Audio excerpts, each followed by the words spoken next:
السلام عليكم ورحمة الله وبركاته. طلاب أولى ثانوي أو أولى بكالوريا في كل مكان، برحب بيكم في قناتنا. إن شاء الله قناتنا هيبقى عليها محتوى شرح مادة التاريخ للصف الأول الثانوي أو بكالوريا بقى في النظام الجديد، وبرضه هنكون معاكم في حل الأسئلة بتاعة التقييمات بقى الوزارية، وهي أسئلة بتكون مهمة وهنحلها إن شاء الله معاكم أول بأول.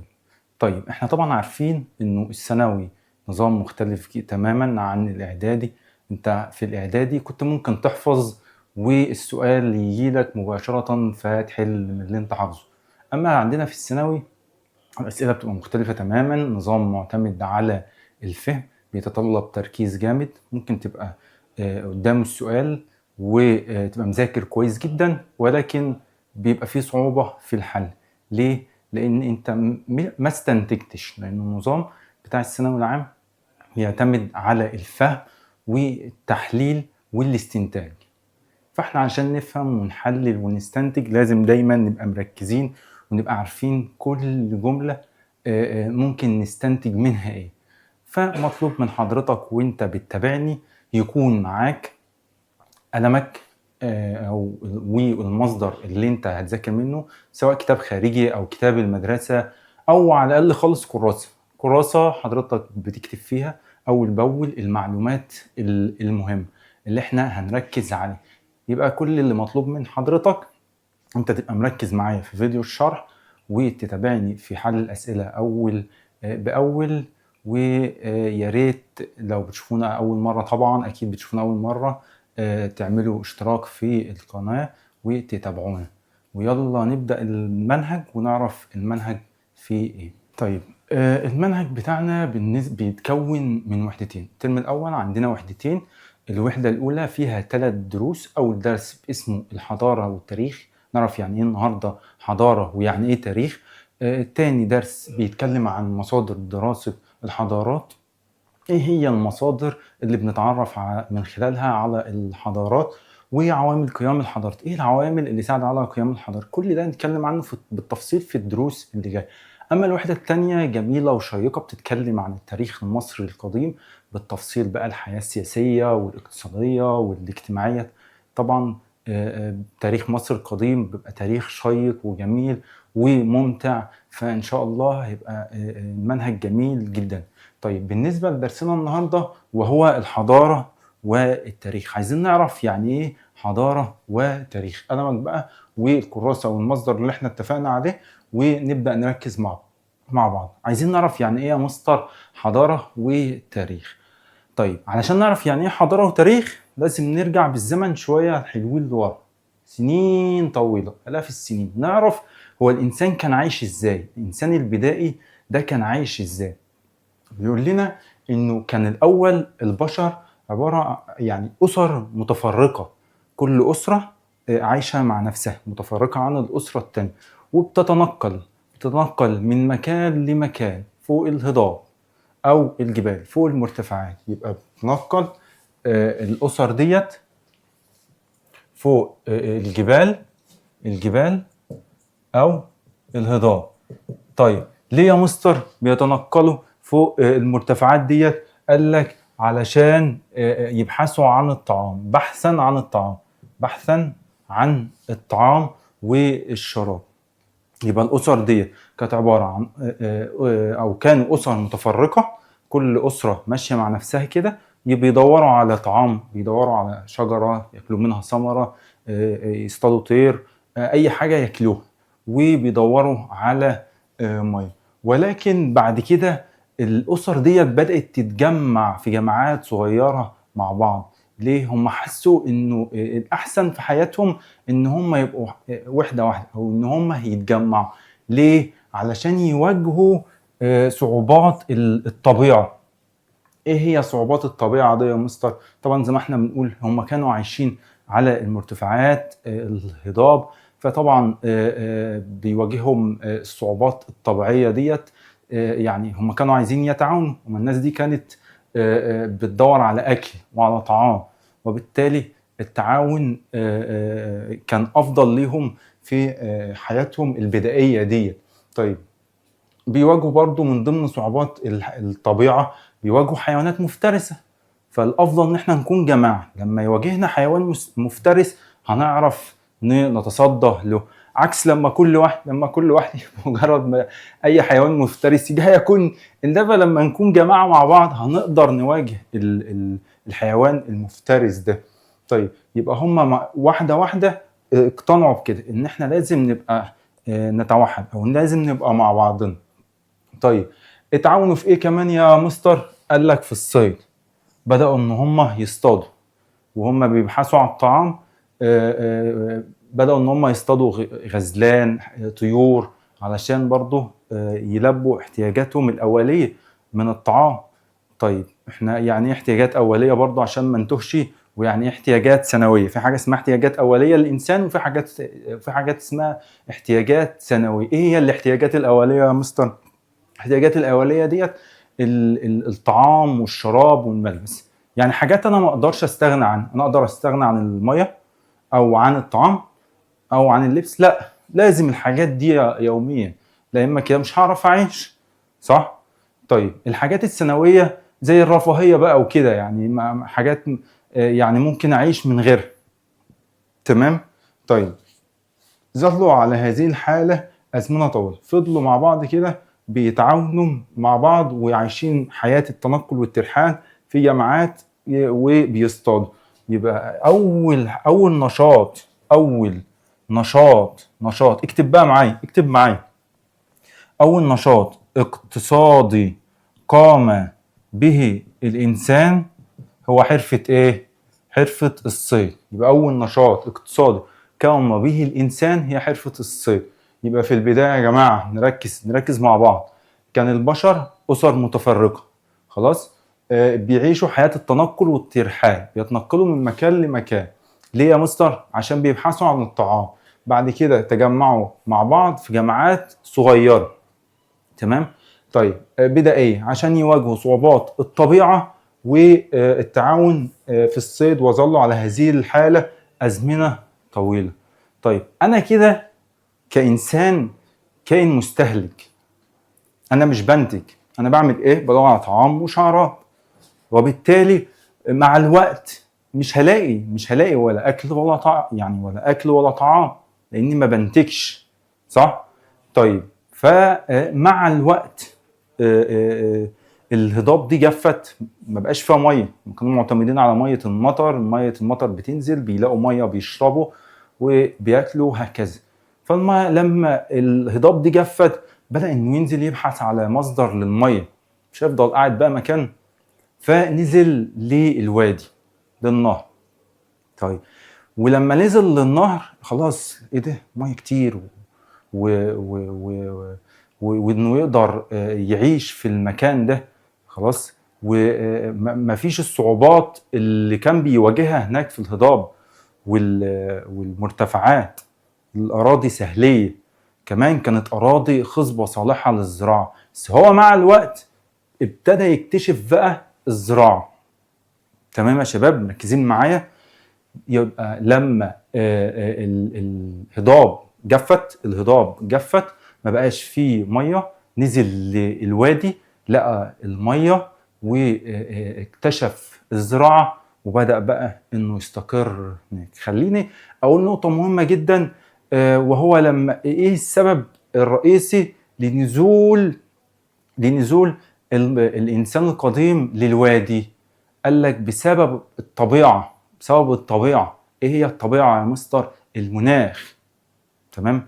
المناخ اثر على حياه الانسان، ما بقاش في مطر، ما بقاش في ميه، يبقى الطبيعه او المناخ.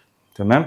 هو ده اللي خلى المصري او الانسان القديم ينزل للوادي وعلشان يدور على ميه ويستقر حوالين المياه اللي موجوده دي. طيب ومع الوقت اكتشف الزراعه. طيب وبرضه عرف البشر في وقتها استئناس الحيوانات. لما عرف الزراعة استقر حوالين الأراضي الزراعية بتاعته دي. خلاص لما بقى في زراعة يبقى في إنتاج. خلاص هو كان مستهلك، بقى دلوقتي منتج. تمام؟ واستأنس طبعا الحيوانات وبقى بيربيها ويأكلها ويستفيد من الحيوانات دي. طيب كما عرفوا الزراعة خلاص قلناها، وعرفوا مع حياة الاستقرار. ومن هنا بقى نشأت أقدم الحضارات الإنسانية. يبقى إمتى نشأت أقدم الحضارات الإنسانية يا جماعة يا شباب؟ لما الإنسان عرف الزراعة. عرف الزراعة وبالتالي استقر. أنا مش هسيب الأراضي الزراعية بتاعتي وأمشي. ما لقيت أكل، لقيت طعام، خلاص بقيت أوفر أكلي وطعامي وفي مية، هسيبها وأمشي ليه؟ خلاص. وبالتالي استقريت، ولما استقريت خلاص بقينا نبني بيوت. هو كان الأول في الحياة البدائية عايش في الكهوف، تمام. بعد كده بقى لما استقر بدأ يبني أكواخ، يبني بيوت. فمن هنا بقى نشأت أقدم الحضارات. يبقى إمتى نشأت أقدم الحضارات يا جماعة؟ لما الإنسان عرف الزراعة. ومع اختراع الإنسان الكتابة بدأ يدون الأحداث التاريخية. مهمة جدا النقطة دي. يبقى لا امتى بقى في تاريخ، علم التاريخ، لما الإنسان اخترع الكتابة، بدأ إنه يدون، يكتب الأحداث اللي بتحصل حواليه. خلاص أيا كان بيكتب على إيه، خلاص يبقى كتب. فلما كتب دون أحداث تاريخية. طيب نقطة مهمة، هو الدرس بتاعنا عنوانه إيه؟ عنوانه الحضارة والتاريخ. يبقى زي ما قلنا يا شباب ان عنوان الدرس بتاعنا اسمه حضارة وتاريخ. احنا بقى عايزين نستنتج من الكلام ده ايه؟ انه امتى بقى في حضارة؟ لما الانسان استقر. يبقى البداية الحقيقية لنشأة الحضارات هو معرفة الانسان او معرفة الانسان للزراعة. الزراعة. طيب وامتى بقى في تاريخ؟ لما الانسان اخترع الكتابة. وخلي بالك الزراعة تم اكتشافها، اكتشاف الزراعة، تمام. ما عليكم من خطر، ما عليكم من خطر، هم المتميزين كده دايما يبقى خطهم جميل. طيب يبقى الحضارة والتاريخ. امتى بقى في حضارة؟ امتى بقى في نواة حقيقية لنشأة حضارة؟ لما الإنسان استقر وعرف ايه الزراعة. طيب امتى بقى في تاريخ؟ امتى بقى في تاريخ؟ مش عايز بقى لخبطه ما بين الاتنين. اصله تاريخ يعني كتاب، بنكتب احداث تاريخيه. امتى بقى في حضاره؟ لما بقى في زراعه، لما بقى في استقرار. طيب احنا عمالين نقول حضاره وتاريخ، حضاره وتاريخ، بس لسه لغايه دلوقتي ما اتكلمناش بقى عن الحضاره. يعني ايه هي حضاره يا مستر بالظبط؟ وامتى اقول انه في حضاره؟ ويعني ايه تاريخ؟ واهميته ايه؟ تعال نكمل مع بعض ونعرف ايه هي الحضاره وايه هي التاريخ. طيب الحضاره يا جماعه هي ثمره اي مجهود. ثمره يعني ثمره ايه؟ يعني تفاح لا لا، ثمره يعني ناتج. ناتج ناتج ناتج اي مجهود يقوم به الانسان، تمام. نتيجه تفاعله مع البيئه. اي مجهود بيقوم به الانسان يا مستر ده معناه ان ده حضاره؟ يعني انا لو مشيت دلوقتي يبقى انا عم بعمل حضاره؟ لا، مش حاجه اسمها كده. لازم الحضاره ديت تحسن ظروف حياتك على وجه الارض. انت بتعمل حاجه علشان تحسن ظروف حياتك. انت مش بتعمل اي مجهود وخلاص. لا، لازم تكون حاجه تفيد الناس وتفيد حياتك. طيب على وجه الارض، سواء الحاجه دي بتكون ماديه او معنويه. يعني ايه ماديه؟ يعني حاجه ملموسه، حاجه اقدر المسها، تمام. يعني ايه معنويه؟ يعني حاجه ما اقدرش المسها. طب امثله ماديه زي ايه؟ الحضاره المصريه القديمه عندنا اهرامات وابو الهول والمعابد. مش دي حاجات بقدر المسها؟ صح. طيب يبقى ده جانب مادي للحضاره. طب ايه هو الجانب المعنوي؟ لما المصريين القدماء كانوا متقدمين في الطب، في علم الطب، متقدمين في علم الهندسه، تمام. دي الجوانب المعنويه اللي انا ما اقدرش المسها. معايا يا شباب مركزين؟ طيب يبقى اذا علشان اقول انه في حضاره لازم يكون في مجهود بيقوم به الانسان، خلاص، والمجهود ده هيحسن من ظروف حياته، خلاص، وهيكون في نتيجه. النتيجه ديت هتكون ماديه ومعنويه. طيب ليه يا مستر بنعمل الكلام ده؟ ليه بنعمل مجهود؟ وليه بنحسن ظروف حياتنا؟ ما نعيش زي الحياة الناس البدائيين؟ لا، مش هينفع. لازم نعمل الكلام ده علشان نعمر الكون اللي احنا عايشين فيه، وتبقى حياتنا اسهل مش اصعب. يعني فاكرين الانسان البدائي ما كانش يعرف يعني ايه زراعة، وبالتالي كان معتمد اعتماد كلي على اي حاجة بياكلها. ممكن ياكل اوراق شجر، تمام، اي حاجة ياكلها. هل حياته قبل ما يكتشف الزراعة زي بعد ما اكتشف الزراعة؟ اكيد لا، في اختلاف كلي. الراجل دلوقتي بقى عايش، بقى منتج مش مستهلك، فعايش حياة اسهل واحسن. بنى بيت بدل ما كان عايش في كهوف، بقى عنده بيت وبقى في استقرار. معايا يا شباب؟ طيب اتاني، الحضارة هي ثمرة أي مجهود يقوم به الإنسان نتيجة تفاعله مع البيئة. ليه؟ لتحسين ظروف حياته على وجه الأرض ماديا أو معنويا، وتعمير الكون الذي يعيش فيه. طيب إذا بقى من مفهوم الحضارة هنستنتج إيه؟ إنه تعمير الأرض هو إحدى غايات وجود الإنسان، هو الهدف الرئيسي لوجودك إن أنت تعمر الكون، أو الحضارة ديت هدفها إن أنت تعمر الكون. يعني ايه غايات؟ اهداف البعيده، اهداف اللي بنحققها على المدى البعيد، هي دي الغايات، الهدف الرئيسي بتاع الانسان. طيب هل هل من وجهة نظرك كده الانسان اللي عايش في بيئه صحراويه زي اللي عايش في بيئه ساحليه زي اللي عايش في بيئه فيضيه؟ بالطبع هتقول لي لا يا مستر، اللي عايش في بيئة فيضية ده قاعد حوالين نهر وأراضي خصبة، وبالتالي هيزرع. صح؟ جدع. طيب واللي عايش في بيئة ساحلية أكيد هيبقى اعتماده على البحر قدامه، وبالتالي ممكن يشتغل في التجارة، ممكن يشتغل في حرفة الصيد. صح؟ طيب البدو اللي هو في الصحراء، لا، انتاجه هيكون اقل شويه، وبالتالي صعب هيبقى فيه صعوبه في ان البدو الرحل يبقى عندهم حضاره. ممكن نلاقي الحضاره في مناطق ساحليه، وممكن نلاقيها في مناطق فيضيه. طيب زي مين مثلا؟ زي ايه؟ عندنا تاني حاجه، الظروف البيئيه لها دور كبير في تحديد سمات كل حضاره، زي الحضارتين المصريه قديمه وبلاد الرافدين.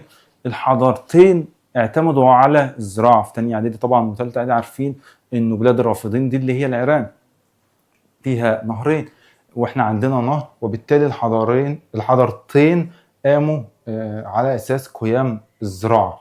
خلاص، عندهم انهار وعندهم سهول فيضيه، وبالتالي بقى فيه زراعه. طيب في بقى حضاره فينيقيا. ايه فينيقيا دي يا مستر؟ دي سوريا ولبنان دلوقتي. فين احنا في سوريا ولبنان؟ فين؟ في شرق البحر المتوسط. خلاص، وهنشوفها دلوقتي معانا في الخريطه. طيب مالها دي يا مستر؟ طبعا بيئة ساحلية وبالتالي الحضارة بتاعتهم كانت قايمة على التجارة وعلى الصيد. خلاص، يبقى الحضارة بتاعتهم كانت بحرية تجارية.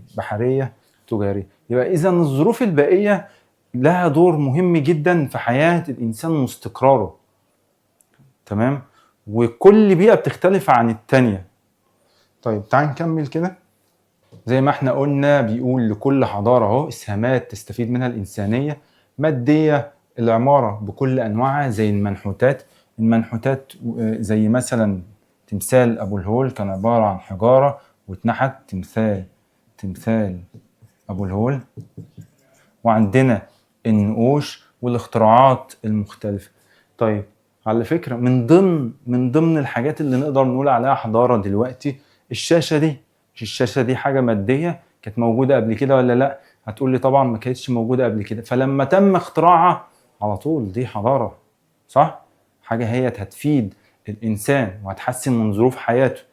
تمام؟ يبقى برضو الشاشة ديت من ضمن الاختراعات العلمية اللي نقدر نقول عليها حضارة مادية. طيب عندنا بقى معنوية زي ايه؟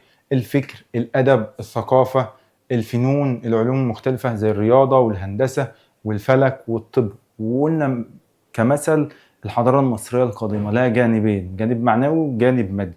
وعرفنا ان الاهرامات وابو الهول والمعابد ده جانب مادي. طيب الجانب المعنوي ايه؟ انه المصريين القدماء تقدموا في علم الطب، تقدموا في علم الهندسة وهكذا. طيب عندنا بقى واحد اسمه ويل ديورانت. ويل ديورانت ده كان أديب صاحب كتاب قصة الحضارة. ماشي، ماله بقى؟ الراجل ده كان اتكلم عن الحضارة، كان له وجهة نظر، مفهوم عن الحضارة ووجهة نظر. طيب بيشوف انه الحضارة دي نظام اجتماعي مجتمع بيعين الإنسان على الزيادة من إنتاجه الثقافي. إذا من وجهة نظره هو شايف إنه علشان يا باشا يبقى في حضارة لازم يكون في إنسان خلاص، والإنسان ده لازم يتفاعل مع إنسان خلاص. طب ده بينطبق على مفهوم الحضارة اللي احنا درسناه من شوية؟ لا. ليه؟ لأن تعال ارجع كده هنلاقي إنه الحضارة بيقول إن هي ثمرة أي مجهود يقوم به الإنسان نتيجة تفاعله مع البيئة. خلاص. أما هنا بقى يا شباب بيقول لنا إنه علشان يبقى فيه حضارة لازم الإنسان يتفاعل مع الإنسان. تمام؟ وده اختلاف ما بين مفهوم الحضارة عند ويل ديورانت والحضارة بشكل عام. طيب بيقول إن هي نظام اجتماعي بيعين الإنسان على الزيادة من إنتاجه إيه؟ الثقافي. هي الثقافة دي جانب معنوي ولا جانب مادي؟ طيب جدع، جانب معنوي. طيب إذا ويل ديورانت هنا ركز، اكتب الكلام ده، ركز على الجانب المعنوي وأهمل الجانب المادي. تمام يا شباب؟ تمام. وده نقدر نقول انه ده نقد يوجه لويل ديورانت. تمام يا شباب؟ طيب هو ده مفهوم الحضارة عند ويل ديورانت. طب تعال نشوف بقى نظريته ايه؟ نظريته عن الحضارة، هو بيقول ان الحضارة دي بتبدأ مع انتهاء الاضطرابات والقلق واستقرار الأمن. يعني علشان نعمل حضارة لازم يكون في استقرار وأمن، مش في قلق. وبصراحة كلامه صح. يعني تخيل حضرتك كده وانت قاعد بتتابعني دلوقتي بلطجي منطقتكو بيتخانق مع حد وقاعد يقول انا هولع في المنطقة دي دلوقتي، حضرتك هتعرف تذاكر؟ اكيد لا، مش هتعرف تذاكر. هتقوم وتسيب المذاكرة وتسيب الفيديو دلوقتي وتروح تشوف ايه اللي بيحصل.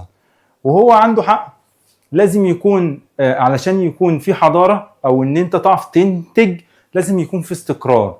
طالما يعني طول ما في هدوء حواليك، برضو بطبق على المثل اللي انا بقوله لك، طول ما في هدوء حواليك حضرتك هتعرف تذاكر وحضرتك هتعرف تعمل الخطة خلاص اللي انت حاططها لنفسك، ايا كانت الخطة ايه، خطة بقى مذاكرة، خطة شغل.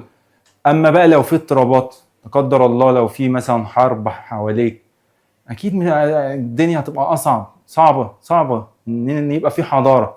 ولذلك هو شايف انه علشان يبقى في حضارة لازم الانسان يتحرر من خوفه علشان تظهر لديه دوافع التطلع وعوامل الابداع والانشاء.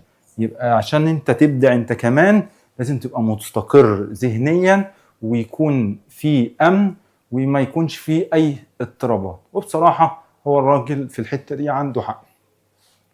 طيب يبقى إذن تبدأ، هو من وجهة نظره تبدأ مع انتهاء، هو الحضارة يعني تبدأ مع انتهاء الاضطرابات والقلق واستقرار الأمن، لأنه إذا تحرر الإنسان من خوفه تظهر لديه دوافع التطلع وعوامل الإبداع والإنشاء. طيب علشان كده ممكن أو بنستنتج من ذلك وجود علاقة بين استقرار أو اضطراب الأمن وقيام الحضارات. طيب من دراسة تاريخ الحضارة المصرية القديمة هنجد ان معظم الابداعات والانشاءات ظهرت في العصور التي اتسمت بالامن والاستقرار. صح؟ احنا عندنا الحضارة المصرية القديمة لما كان في امن واستقرار بقى في حضاره. يعني هنلاقي الاهرامات وابو الهول والمعابد وكل الانجازات الحضاريه اللي حصلت في مصر حصلت في الوقت اللي ما كانش فيه اضطرابات ولا كان فيه قلق. معايا يا شباب؟ عكس الايام اللي بقى فيها احتلال. يعني لما تلاقي دخلت الهكسوس مصر، لما هنلاقي الفرس دخلوا مصر، بقى في اضطراب، صعب انه يبقى في حضاره. يبقى الايام اللي كان فيها امن وامان واستقرار بقى فيه حضاره. اما الايام اللي كان فيها احتلال وعدم استقرار ما كانش فيه حضاره. طيب، اذا من مفهوم ويلديراند وافكار ويلديراند نستنتج انه ما بين الحضاره اكتب دي كمان مهم، انه ما بين، غير بس اللون، انه ما بين الحضاره والاستقرار بينهم علاقه طرديه كده مع بعض، في استقرار في حضاره. ماشي يا شباب؟ طيب، او ممكن ما يجيبهاش طرديه، يعني ممكن يجيبها، نغير برضو اللون عشان تبقى واضحه. ممكن ما يخليهاش طرديه، ممكن يخليها ارتباطيه. خلاص؟ فاحنا نفهم بقى، هي الاسئله مش هيجي يقول لك ايه السؤال مباشر، لا. خلاص، هو لازم السؤال يقيس فهمك، مدى فهمك للافكار اللي انت ذاكرتها. تمام؟ وده من ضمن الافكار اللي هتجيلنا ان شاء الله. خلينا نكمل. طيب، بيقول لنا بعد نشأة الحضارات تبادلت الشعوب هذا التراث الثقافي فانتقلت عبر الأماكن والأزمنة. يبقى هو بيقول لنا يعني إنه الحضارات ديت تبادلتها الشعوب عبر الأزمنة المختلفة. طيب، زي إيه يا مستر؟ تعال نشوف مع بعض. بيقول لنا لقد خلقنا الله شعوبا وقبائل للتعارف والتواصل، فعلى مر السنين تبادلت الشعوب تراثها الحضاري فيما يعرف بتواصل الحضارات من خلال الأخذ والعطاء. انت بتاخد وبتدي، مش بتاخد بس او بتدي بس، لا، في تبادل، في أخذ وعطاء، في تأثير وتأثر. انا بتأثر وبأثر في اللي حواليا، وده اللي حصل في الحضارات القديمة وفي الحضارات دلوقتي. انت بتاخد الحاجات اللي انت محتاجها وبتدي للناس الحاجات اللي هم محتاجين، وهندي امثله على كده دلوقتي. طيب، بس خلينا نشوف بعد كده بيقول لنا ايه. بحيث تميزت كل حضاره عن الاخرى في حاجتين. يعني هتلاقي كل حضاره مختلفه عن التانيه في حاجتين، او كل حضاره بتحتفظ بحاجتين او بتتميز بحاجتين. خصوصيه عقائديه الدين السائد. هو انا ينفع لما اجي اتبادل الحضاره، او هو عموما يجي هينفع ان انا اقول للواحد مثلا اعتنق الديانه بتاعتي وانا اعتنق الديانه بتاعته؟ في حاجه اسمها كده؟ ده هبل، صح؟ طيب، ده مش صح، ده ما بيحصلش. خلاص، ده ما بيحصلش. انا ممكن اخد منك علوم، ممكن اخد منك يعني حاجات متقدمه مش عندي، لكن مش هقول لك اعتنق الديانه بتاعتي وانا لا، ده مش هيحصل. تمام؟ طيب، تاني حاجه الهويه الثقافيه، اللغه، العادات والتقاليد. مثلا هل طريقه اللبس بتاعتنا زي طريقه اللبس بتاعت الناس اللي في اوروبا؟ مختلفه تماما. خلاص، اكيد يعني مختلفه، ممكن ما تكونش بنسبه 100%، بس لا، احنا متمسكين بعاداتنا ومتمسكين بتقاليدنا، كذلك غيرنا متمسك بعاداته وتقاليده. خلاص، ف دول الحاجتين اللي صعب تنتقل من حضاره لحضاره. ماشي يا شباب؟ يبقى الخصوصيه العقائديه والهويه الثقافيه، الاتنين دول ما بيتبدلوش. طيب، بعد كده بيقول لنا انه انتقلت الحضاره من مكان لاخر عبر الازمنه المختلفه كسلسله متصله الحضارات من تيار حضاري عام متدفق.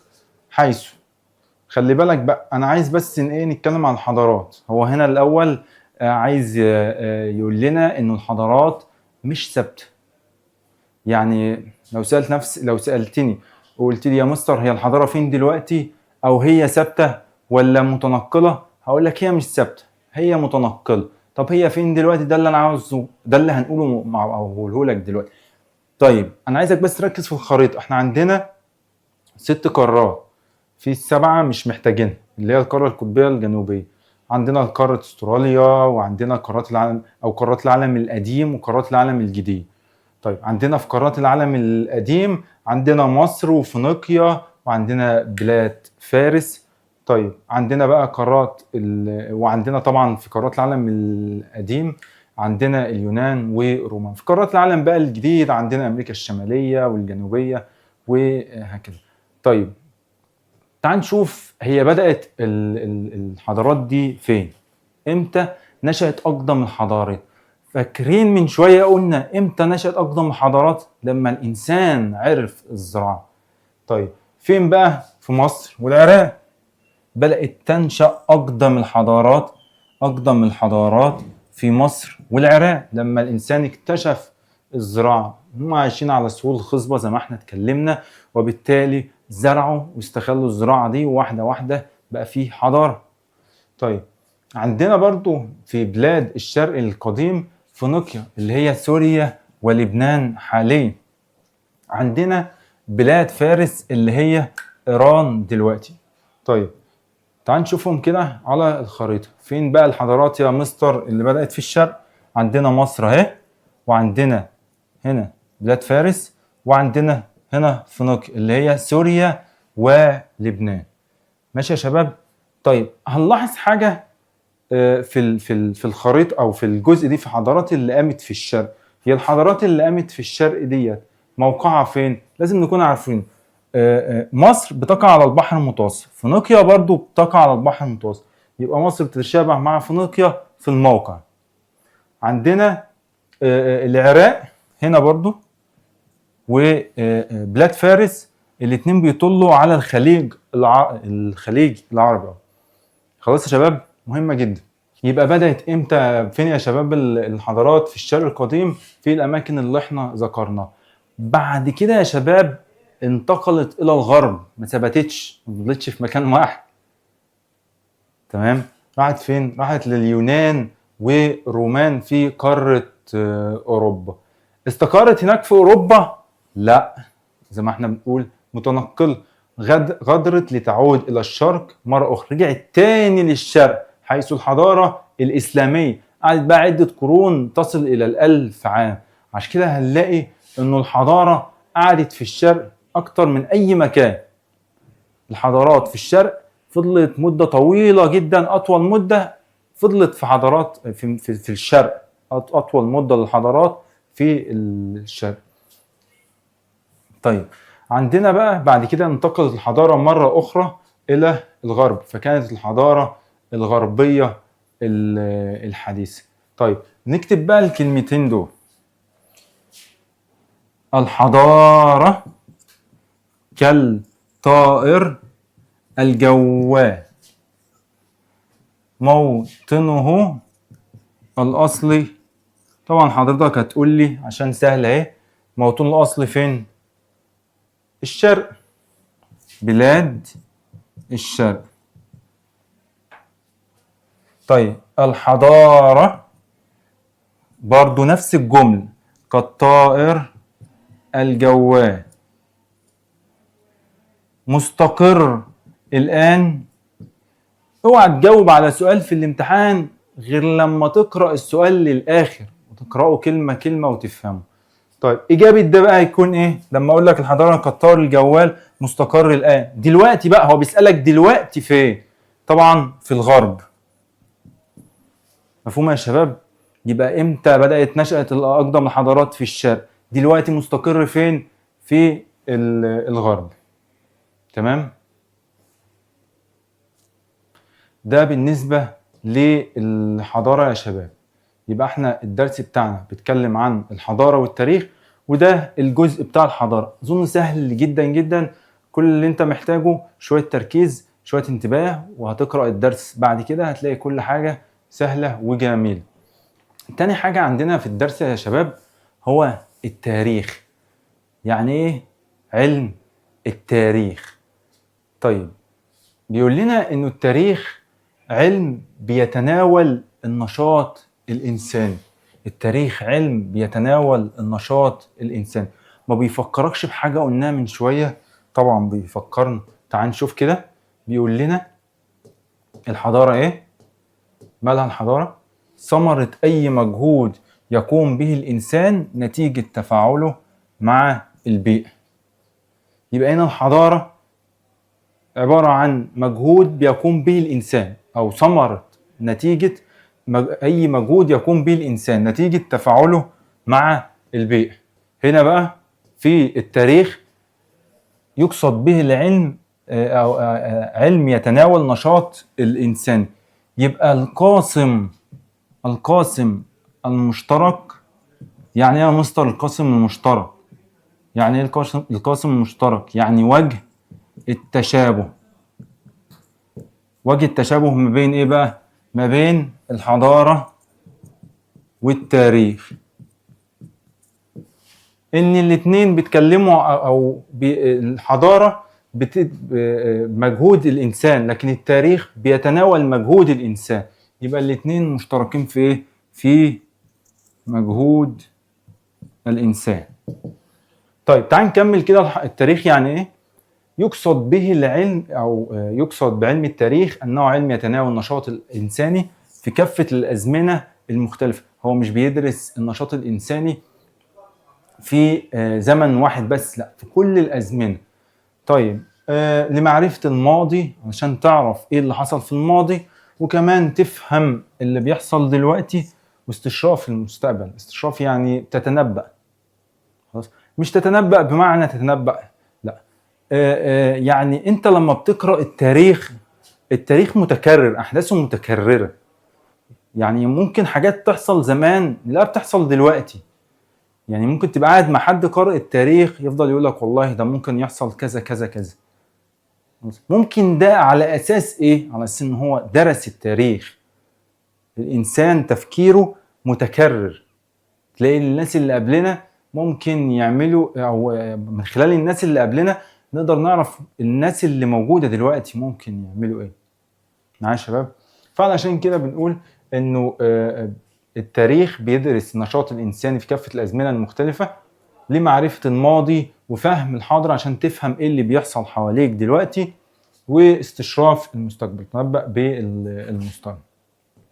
طيب أهمية دراسة علم التاريخ إيه؟ طيب أنا بشوف يعني إن التاريخ مهم جدا، إنه أي حد أو أي إنسان إنه يدرس تاريخ بلده.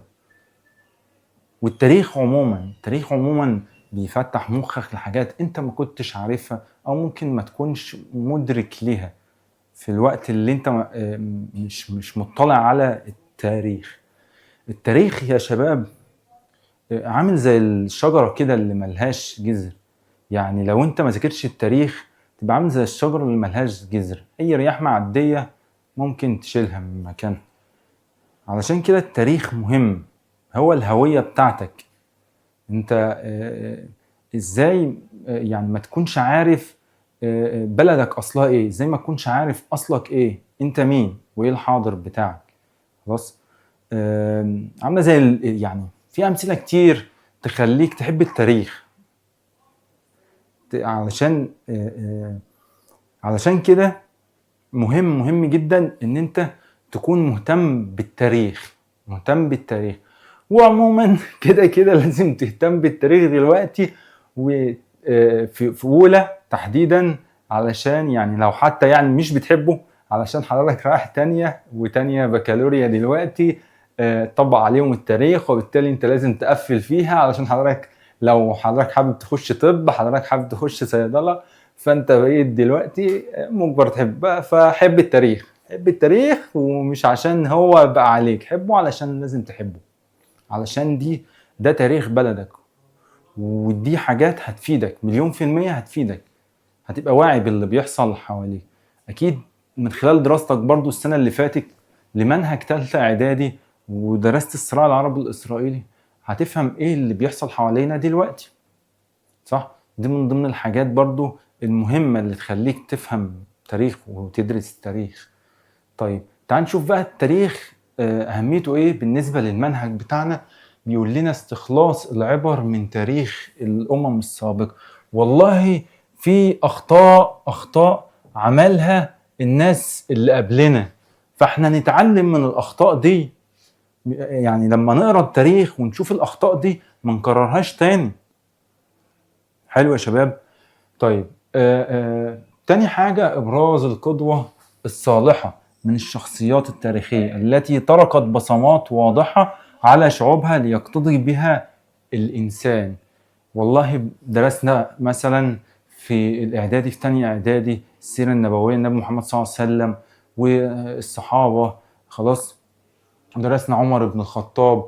الشخصيات ديت لما نيجي نشوف تاريخهم، زي ما احنا بنقول يا شباب انه التاريخ بيبرز لك الشخصيات الصالحة، ومن خلال دراستنا للشخصيات الصالحة ديت هنعمل زيهم. اكيد هنعمل زي الناس ديت، زي عمر بن الخطاب، النبي محمد صلى الله عليه وسلم، وهكذا. أحمس لما طرد الهكسوس، محمد أنور السادات، رئيس راحل محمد أنور السادات، وهكذا.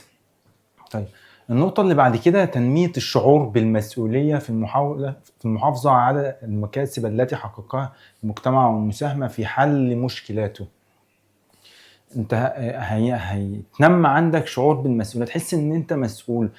من دراستك للتاريخ هتحب، يعني مثلا لو درست لما تدرس الآثار المصرية القديمة، لو انت رحت مثلا عند الآثار او معبد ولقيت حد بيشخبط او بيصور، انت عارف انه ده غلط، فاكيد هتحث الشخصيات ديت اللي بتعمل الغلط ده ان هي ما تعملش كده. دي انا درست تاريخ وعارف اهمية الحاجات اللي قدامي دي، وبالتالي احافظ عليها. طيب بيقول تنمية الشعور بالمسؤولية في المحافظة على المكاسب التي حققها المجتمع والمساهمة في حل المشكلات. زي مثلا لما مصر عملت المتحف المصري الكبير علشان تحافظ على الآثار فيه، ده ايه؟ ده مساهمة في حل مشكلات، وده من ضمن المكاسب اللي حققها المجتمع. المتحف ده فكرة المتحف. لا ومش بس كده، ده انت هتحل مشكلات المجتمع. انت من خلال دراستك للتاريخ لو وجدت اي مشكلة بيخلي عندك الفكر يشتغل لحل هذه المشكلة. آخر حاجة هي الابتعاد عن التعصب. ليه؟ لأنه بيبين إن العالم لم يقم على حضارة واحدة أو عنصر واحد أو لغة واحدة، فده كل أمة فضلها على الإنسانية الذي لا يذكره التاريخ. بمعنى إحنا من خلال دراستنا أو الحاجات اللي قلناها من شوية لقينا إن الحضارات متنقلة، مرة في الشرق، مرة تروح الغرب، بعد كده ترجع تاني في الشرق، بعد كده ترجع تاني للغرب، فما فيش حد له فضل على التاني. الحضارات اتعلمت من بعضها. والله احنا كنا حضارة زراعية وتعلمنا وعلمنا العالم الزراعة، اخدنا فكرة الكتابة والتدوين من العراق، خلاص، وهكذا بنتبادل الثقافات. فالتاريخ بيعلمنا عدم التعصب، بيعلمنا ان احنا ما نتعصبش لحضارتنا، بيعلمنا انه ما فيش فرق ما بين ابيض او اسود، لا كلنا زي بعض، كلنا ساهمنا في نشأة الحضارات، فعلشان كده بندرس التاريخ. طيب اكتب بقى او ركز معايا في النقطة دي، واكتب اللي انا هكتبه ده او اللي انا هقوله ده. طيب ما هي العلاقة بين الحضارة والتاريخ؟ طبعا انت هتقول لي يا مستر انت لسه قايل الكلام ده من شوية. لا ركز في السؤال هنا بقى، سؤال مقالي. ايه العلاقة ما بين الحضارة والتاريخ؟ ايه العلاقة ما بين الحضارة والتاريخ؟ هنا بقى في علاقة، انه دراستك للتاريخ هتخليك تبتعد عن التعصب، هتخليك تفهم انه العالم لم يقم على حضارة واحدة او عنصر واحد او لغة واحدة، فكل أمة فضلها على البشرية. تمام. لكن السؤال اللي كان هنا بيقول لنا ايه؟ وجه التشابه بين الحضارة والتاريخ، او القاسم المشترك ما بين الحضارة والتاريخ كان ايه يا شباب؟ السلوك الانساني. حلو يا شباب، جميل. يبقى دي اهمية دراسة علم التاريخ. طيب، في بقى من ضمن اقوال الامام ابو حنيفة النعمان بيقول: من قرأ التاريخ زاد عقله. يعني كل ما انت بتقرا تاريخ كل ما عقلك يفتح على حاجات ما كنتش عارفها، حاجات مشكلات كانت موجودة في الماضي وتواجه لها حل، او انت ممكن تحلها بفكرك، تقدر تحلها دلوقتي، فبتخلي عقلك يفتح، تعرف ايه اللي بيحصل حواليك.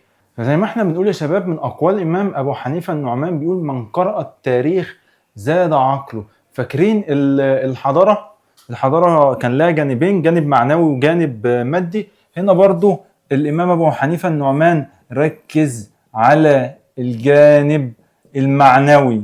زي مين؟ زي ويل ديوراند برضو ركز على الجانب المعنوي. يبقى وجه التشابه او القاسم المشترك ما بين ويل ديوراند والامام ابو حنيفة النعمان، الاثنين ركزوا على الجانب المعنوي.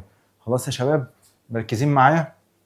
طيب، اللي بعد كده مديني بقى امثله تطبيقيه. بيقول لنا: حرص الشعب المصري على التمسك بوحدته والتفافه حول جيشه في كل الازمات والحروب التي مرت بها مصر، والتي كانت اساس تقدمها هو الحفاظ على الوحده عكس الامم التي مزقتها الخلافات والصراعات الداخليه. طيب، ده ايه من اهميه دراسه علم التاريخ؟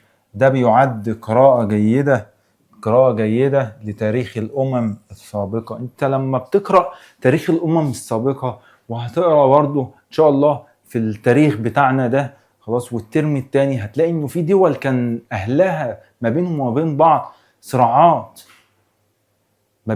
بعض صراعات، وده يؤدي إلى سقوط الدولة دي والمكان ده. تمام. فأنت لما هتشوف الكلام ده هتبدأ تحس إنه أهمية الوحدة وأهمية دراسة علم التاريخ. خلاص. النقطة اللي بعد كده مواقف خليفة عمر بن الخطاب وصلاح الدين الأيوبي. بقى بص الشخصيات التاريخية اللي لها أعمال كويسة، ده على طول يبقى بيبرز لك القدوة الصالحة. هو عايزك تقتدي بيه، هو عايزك تاخد الشخصية دي قدوة. مش هيجيب لك شخصيات سيئة يعني مش هيجي شخصيات سيئة ونذاكرها او نتكلم عنها ونقتدي بيها. اكيد هنقتدي بالشخصيات الكويسه دي ونعمل زيها، والشخصيات دي هتعلمنا برضو او هتخلينا نتعلم الفكره ان انت تبقى قائد، تبقى ناجح، تبقى شخصيه ملتزمه. تمام. فالتاريخ بيبرز لنا القدوه الصالحه. النقطه اللي بعد كده: اهتمام المصريين بآثار وتراث أجدادهم ومحافظتهم عليه. طيب، ده بيعمل إيه؟ ده بيبرز تنمية الشعور بالمسؤولية، قلناها من شوية، والحرص على مكاسب المجتمع. طيب، النقطة اللي بعد كده: انفتاح الحضارة الإسلامية على الحضارات الأخرى، مثل الحضارة الفارسية والهندية واليونانية والرومانية، فأخذت منها عدة علوم وأضافت إليها وطورتها لتخرج للعالم في صورة إبداعية جديدة، فكانت نواة لبناء الحضارة الأوروبية الحديثة. وده بيظهر أهمية البعد عن التعصب. أنا عايز أقف عند النقطة دي. هنا الحضارة الإسلامية، تعال نرجع كده. الحضارة الإسلامية نفسها، الحضارة الإسلامية كانت هنا لما كانت الأول. تعال نبتدي من الأول عشان بس نبقى الكلام مفهوم. الحضارات بدأت فين؟ في الشرق في مصر وفينيقيا وبلاد فارس. بعد كده انتقلت للغرب. وأنا هنا عايز نقول نقطة مهمة جدا، إن أولى الحضارات في الغرب.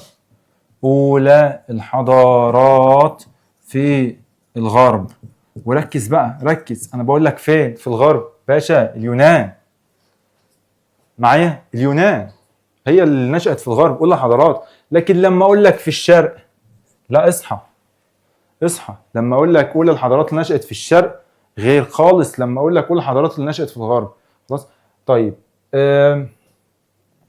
أرجع بقى للنقطة اللي أنا كنت عايز أقولها، احنا الحضاره بدات فين؟ في الشرق، في مصر وبلاد ما بين النهرين، فينيقيا، بلاد فارس.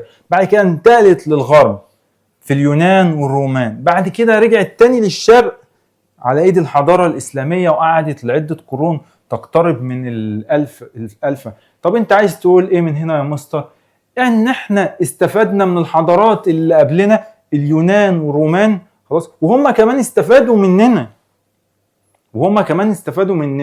اذا لما احنا استفدنا من حضاره اليونان والرومان، جم برضو اللي بعدنا استفادوا مننا، فرجعت تاني الحضاره مره اخرى الى الغرب. شفتوا يا جماعه الدنيا سهله ازاي؟ طيب تعال بقى نشوف العصور التاريخيه. بيقول لنا انه بدات باختراع الانسان للكتابه. يعني العلماء لما جم يقسموا التاريخ بشكل عام، احنا قلنا انه التاريخ هو دراسه الازمنه، او بيتناول الاحداث في الازمنه المختلفه. فاذا انه التاريخ جاي ورا بعضه، مفيش حاجه اسمها تاريخ يعني من آلاف السنين وخلاص، لا، ده التاريخ مكمل معانا لغايه دلوقتي. التاريخ دلوقتي بيتكتب، اللي بيحصل دلوقتي بيتكتب، ماشي. فخلينا نشوف انه بدات امتى العصور التاريخيه. بدات باختراع الانسان للكتابه. يبقى لما الانسان اخترع الكتابه، خلاص، ده ادى فرصه لانه انت خلاص بقى فيه احداث تاريخيه، فهنسجل احداث تاريخيه. يبقى بدا التاريخ باحداث تاريخيه او بانجازات تاريخيه، انجازات تاريخيه او انجازات حضاريه. هو مش اختراع الكتابه ده كان انجاز حضاري، كان انجاز حضاري، حاجه ما كانتش موجوده بقت موجوده ومهم وافادت الناس وحسنت ظروف الناس، تبقى ايه؟ حضاريه. يبقى بدات العصور التاريخيه بانجازات تاريخيه او حضاريه. طيب عمل ايه يعني الانسان بالكتابه؟ قال لك استعملها في تدوين الاحداث ومظاهر الحياه المختلفه. وتعال نشوف بقى العصور التاريخيه ديت قسمها ازاي المؤرخين. وركز معايا، احنا عندنا 4 عصور تاريخيه: عصور قديمه، وعصور وسطى، وعصور حديثه، وتاريخ معاصر. حلو يا مستر، واحنا نقعد نحفظ الكلام ده كله؟ لا، انا مش عايزك تحفظ، انا عايزك تفهم وبعد كده تحفظ. الفهم هيخليك تحفظ، هيخليك تحل. طب واحده واحده كده، تعال نشوف بدأت امتى العصور التاريخية. احنا قلنا بدأت بمعرفة الإنسان للكتاب، صح؟ هو بيقول لنا من أواخر الألف الرابع، يعني من حوالي 3350 قبل الميلاد. حلو يا شباب؟ حلو. يبقى لما الإنسان عرف الكتاب لغاية عام 476 ميلادية، اللي هو القرن الكام؟ القرن الخامس الميلادي بقى. خلاص، احنا هنا كنا بدأت من قبل الميلاد، لا دخلنا بقى في الميلاد اهو. طب انت عرفت منين انه القرن الخامس؟ شيل اول رقمين وزود 1 على 4. انت عايز تعرف القرن، نعمل كده على طول من اي تاريخ، شيل اول رقمين وزود 1، فهتبقى ايه؟ القرن الخامس. طيب ال 476 ده بيتزامن مع ايه؟ مع سقوط الامبراطورية الرومانية الغربية. رومانية غربية يا مستر، انا عارف روما، الحضارة الرومانية انت لسه قايلها دلوقتي. ما انا هقول لك، الحضاره الرومانيه ديت او روما نفسها جت في وقت من الاوقات وانقسمت لامبراطوريه رومانيه غربيه وامبراطوريه رومانيه شرقيه. الامبراطوريه الرومانيه الغربيه كانت عاصمتها روما، اما الشرقيه كانت عاصمتها القسطنطينيه. طيب المهم انه في العصور القديمه خلاص عرفنا بدات منين وانتهت لفين. حلو. طيب تعال نشوف بقى اهم ملامح اللي هي سماتها، يعني بتتميز بايه يعني العصور القديمه دي؟ بناء المقابر والمعابد. تمام، ده في العصور القديمه. معرفه الكتاب، يبقى في انجازات حضاريه او تاريخيه او تدوين الاحداث التاريخيه. انا بقيت بكتب هيروغليفي، معلش سامحوني، هنا الدنيا ضيقه. طيب اكتشاف الانسان للزراعه اللي ساعدته على الاستقرار، يبقى كان فيه اكتشاف للزراعة والاستقرار. طيب فين؟ طبعا في حضارات الشرق، بدأت في حضارات اللي قامت في الشرق. طيب بعد كده قيام حضارات كبرى أو عظمى في الشرق القديم وكمان حوض البحر المتوسط. زي ايه؟ الحضارة المصرية القديمة فين دي يا جماعة؟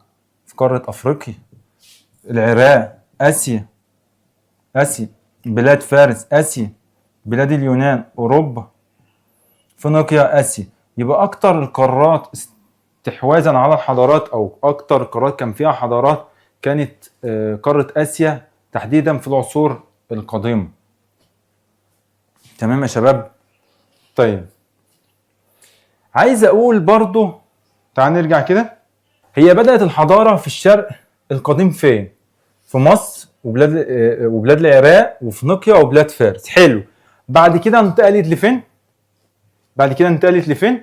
لبلاد اليونان والرومان. قلنا خلاص من شويه انه بلاد اليونان ديت اولى الحضارات اللي في الغرب خلاص، واخر الحضارات خلينا الاول نقول المعلومه دي، انه بدات الحضارات فين وانتقلت بعد كده لفين؟ للغرب، اللي هي اليونان والرومان. طيب حلو. يبقى انتقلت ركز معايا، انتقلت الحضارة من الشرق للغرب في العصور. انت مستوعب انا قصدي ايه؟ انتقلت الحضارة من الشرق للغرب. دي الغرب اهي فين؟ في العصور القديمة. معايا يا شباب؟ يبقى انتقلت الحضارة من الشرق للغرب في العصور القديمة. مركز بالله عليك، مركز بتكتب؟ كم مرة قلت لك ركز؟ لا انا مش بعاتبك، هو كم مرة فعلا انا قلت لك ركز. طيب تعال نكمل كده. العصر اللي بعد كده زي ما احنا قلنا، العصر بينتهي بحدث ما، العصر اللي بعده بيبدأ بنفس الحدث. يعني هنا بدأ العصر ب 476 ميلاديا، سيبك من الواحد دي ماشي، دي غلطة. طيب إلى عام 1453. طيب من 476 اللي هو سقوط الإمبراطورية الغربية. طيب لغاية ما سقطت الإمبراطورية الشرقية أو الإمبراطورية الرومانية الشرقية على يد السلطان العثماني محمد الثاني. حلو الكلام. تعال نشوف من مميزات العصر ده ايه، او العصور الوسطى. انتشار المسيحية. ايه ده يا مستر؟ ده انتشرت المسيحية في العصور الوسطى. طيب امال هي ظهرت امتى بقى يا مستر لما هي انتشرت كده؟ واليهودية دي انتشرت امتى؟ هنا يا جماعة في العصور القديمة. لما اجي اقول لك امتى ظهرت، ركز معايا في الحتة دي، غير بس لون القلم وظبط. يبقى ظهرت اليهودية الأول والمسيحية، مش اليهودية اللي ظهرت الأول، المسيحية بعد كده المسيحية في العصور، وركز قوي في الحتة دي، القديمة يا شباب. يبقى امتى ظهرت اليهودية اليهودية والمسيحية؟ في العصور القديمة. وطبعا المسيحية دخلت مصر في القرن الأول الميلادي، فطبعا احنا هنا في 476، فالقرن يعني المسيحية في او دخلت في العصور القديمة الى مصر. طيب امتى بقى انتشرت؟ هي ظهرت خلاص قلنا في العصور القديمة، ولكن انتشرت، راحت اوروبا وراحت هنا وراحت هنا، انتشرت في العصور الوسطى. حلو. طيب سيطرة الكنيسة الكاثوليكية على شتى نواحي الحياة. يعني ايه كنيسة كاثوليكية ديت؟ بص احنا عندنا احنا كمسلمين عندنا مذاهب زي الشيعة، السنة، هم يعني المسيحيين برضو عندهم كده نفس الكلام، كاثوليكية، كنيسة كاثوليكية، ارثوذكس، وهكذا يعني. معايا يا شباب؟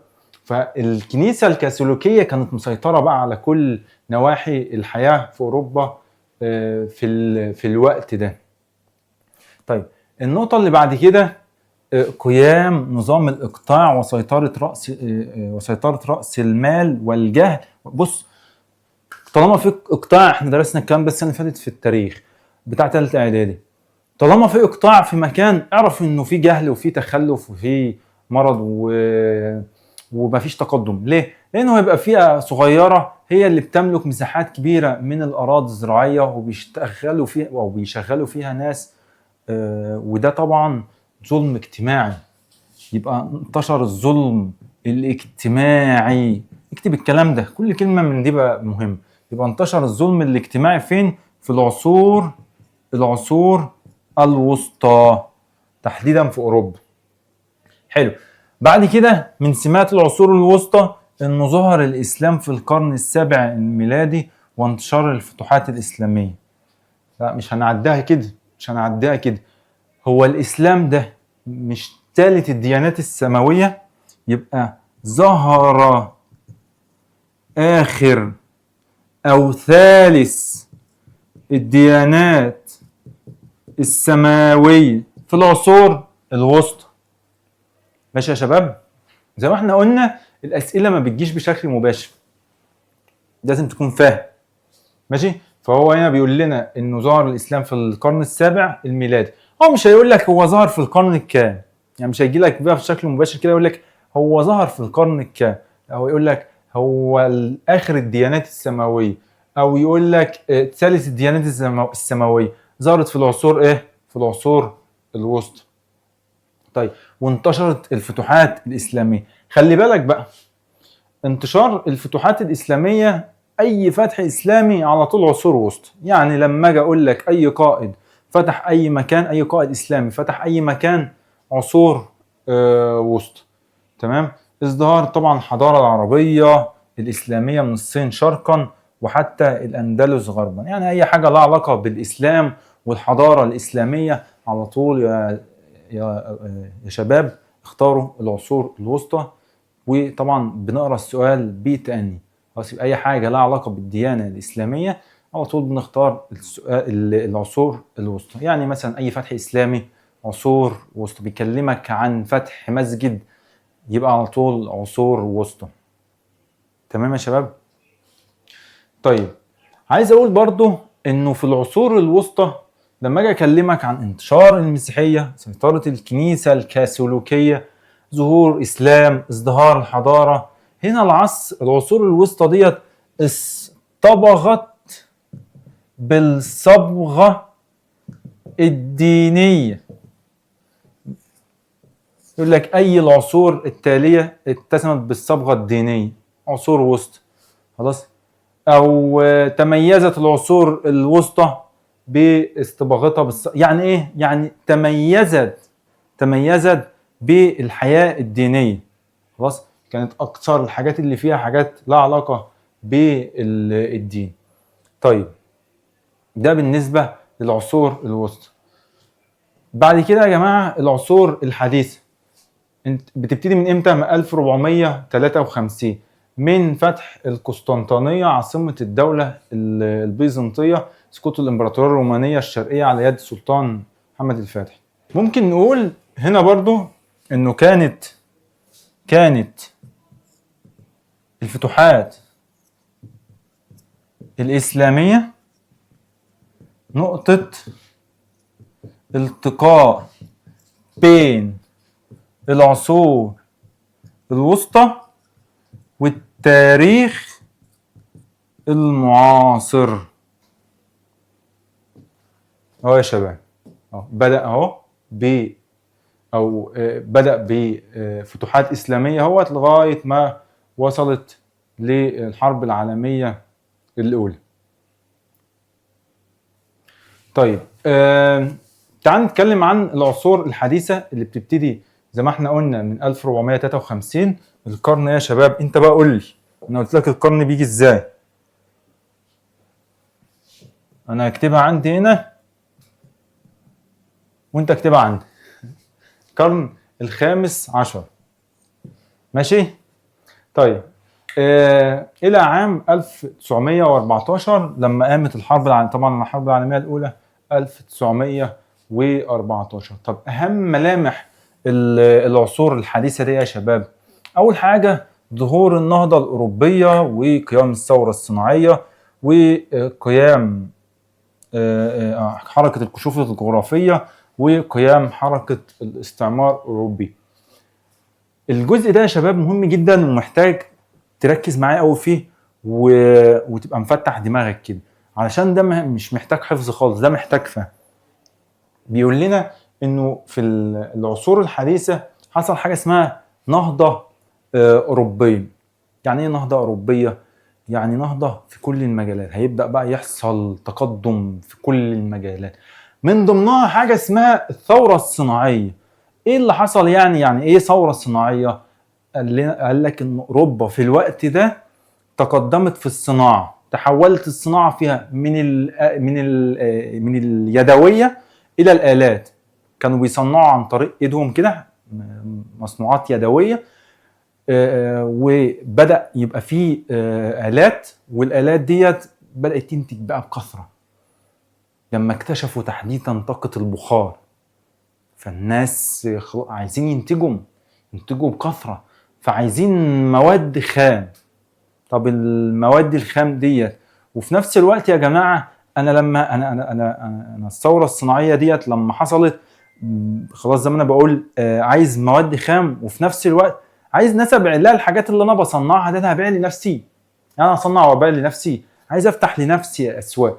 طيب فانا لما احتجت ماده خام هعمل ايه؟ هبدا ادور حواليا، بدات ادور هنا، فالاقي مكان جديد، اكتشف اماكن جديده، فحصل حركه كشوف جغرافيه.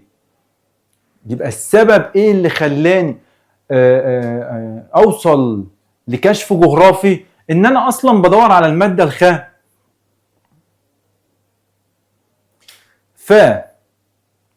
فحصل كشوف جغرافيه، ولما حصل كشوف جغرافيه بدأ الأوروبيين يخشوا الأماكن الجديدة ديت وعايزين المادة الخام، فالناس ديت ما ترضاش تديلهم المادة الخام، فيبتدوا يستعمروا المكان ده. مش هتديني المادة الخام؟ ماشي، وهبيع لك كمان. ماشي. طيب يبقى هنا ظهور النهضة الأوروبية، بعد كده ثورة صناعية، بعد كده كشوف جغرافية، اكتشفوا اماكن جديده، وبعد كده استعمروا الاماكن ديت واحتلوها. ليه يا جماعه؟ لسببين: علشان ماده خام، وعلشان ابيع المنتجات بتاعتي. تمام. يبقى اي كشوف جغرافيه يا شباب، اي كشوف جغرافيه بتنتمي للعصور الحديثه. ماشي، انا قلت اهو، يبقى اي كشوف جغرافيه بتنتمي للعصور الحديثه. يعني الامريكتين يا مستر عصور حديثه، خلاص. استرالي عصور حديث. اكتشاف البرتغاليين خدتوها انتوا السنه اللي فاتت، طريق رأس الرجاء. انا بفكركم بالسنه اللي فاتت كتير، مش عارف. يلا عدت الحمد لله، وبقينا في بكالوريا او ثانويه عامه بقى. يلا، الرجاء الصالح. يبقى اكتشاف البرتغاليين لطريق رأس الرجاء الصالح بينتمي للعصور الحديثه. خلاص. يبقى اي اكتشاف جغرافي على طول عصور حديثه يا شباب. يقول لك بقى اكتشف كريستوفر كولومبوس. انا ما اعرفش كريستوفر كولومبوس ده مستر، هو مين ده يا عم؟ مالكش دعوه، هو اكتشاف ايه؟ جغرافي. خلاص. ففين؟ امتى؟ قصدي في العصور الحديثه. مش دماغك، هو عايزك عايز يختبر فهمك مش حفظك. تمام. وكلها معلومات مع الوقت هنعرفها وهنحفظها، وهتلاقي الدنيا جميله وسهله. اخر عصر هنا يا شباب معانا هو التاريخ المعاصر، بيبتدي من الحرب العالميه الاولى 1914 لغايه دلوقتي، لغايه ما احنا عايشين دلوقتي. التاريخ بقى بيتكتب لغايه دلوقتي اللي هو التاريخ المعاصر. طيب من سماته ايه يا شباب؟ ظهور حركات التحرر والاستقلال من الاستعمار. ما افكركش في حاجه، ما في العصور الحديثه حصل ايه؟ حركه الاستعمار الاوروبي. هنا بقى في استقلال من الاستعمار. يعني الاماكن اللي استعمرها الاوروبيون بدات تستقل من الاستعمار ده امتى؟ في التاريخ المعاصر. يبقى في العصور الحديثه الاماكن ديت استعمرت. امتى بقى في استقلال او بدا يبقى في استقلال؟ في التاريخ المعاصر. مركزين يا شباب؟ طيب بقى في ثوره معلوماتيه وتكنولوجيه واختراعات علميه متنوعه. الاي اي، الذكاء الاصطناعي، يعني الذكاء الاصطناعي. عندنا الشاشه دي تاريخ معاصر، اختراعات علميه ومتنوعه، كل ده على طول تاريخ معاصر. من سمات العصر ده برضه او التاريخ المعاصر انه هبط الانسان على سطح القمر واستكشاف الكواكب الاخرى. الانسان قال لك بس والله ما انا قاعد لكم فيها، انا هروح اكتشف كواكب تانية ومش قاعد معاكم هنا، يلا سلام عليكم. انت رايح فين؟ لا هو اللي راح يكتشف كواكب تانية. طيب يبقى ده من ضمن التاريخ المعاصر. طيب من ضمن برضو سمات التاريخ المعاصر انا عايز اقول برضو حاجة هنا بتيجي في الاسئلة. بنقول ايه بقى؟ انه خرج الانسان او انتقل.